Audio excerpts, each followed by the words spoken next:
বিয়ে করেছি ৮ মাস হলো। বউকে আর ভালো লাগছে না। কোনো প্রেম করি নাই জীবনে। আম্মার ইচ্ছা ছিল সাধারণ সহজ সরল ঘরের মেয়ে বউ করে আনবে।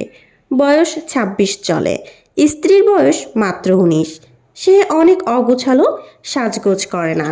গা চুল থেকে আটশে গন্ধ করে, চামড়া মসৃণ না, হাসলে সুন্দর লাগে না, দাঁতগুলো হলদেটে। এমন না যে সে সারাদিন অনেক কাজ করে, মা কাজে অনেক খাটায়। আমার মা এখনও বলতে গেলে সম্পূর্ণ কাজ করে, স্ত্রী শুধু কাজে হেল্প করে। কিন্তু সে নিজেকে পরিপাটি রাখে না।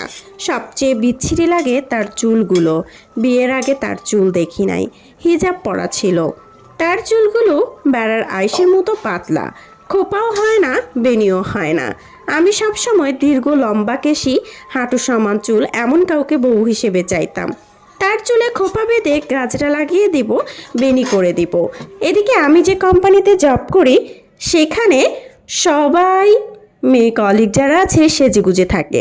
চেহারা, চুল, সাজগোজ সবই সুন্দর, না চাইতেও চোখ পড়ে যায়। চেষ্টা করি না তাকানোর, কিন্তু বাসায় এসে বউর চেহারা দেখলে মুড অফ হয়ে যায়। রাতে ফেসবুকে রিলসে মেয়েদের ভিডিও দেখি, উল্টাপাল্টা কিছু দেখি না, জাস্ট ভিডিও দেখি মেয়েদের। এখন আপনারাই বলেন আমার আসলে মূলত করা উচিত কি? কারণ আমি তো এভাবে আসলেই থাকতে পারছি না। তাকে কিভাবে সঠিক কিছু শেখাবো এবং তাকে কি আমার লাইফে রাখতে পারবো, নাকি তাকে আমাকে ছেড়ে দিতে হবে? আপনারা আমাকে সঠিক পরামর্শ দিয়ে সাহায্য করবেন।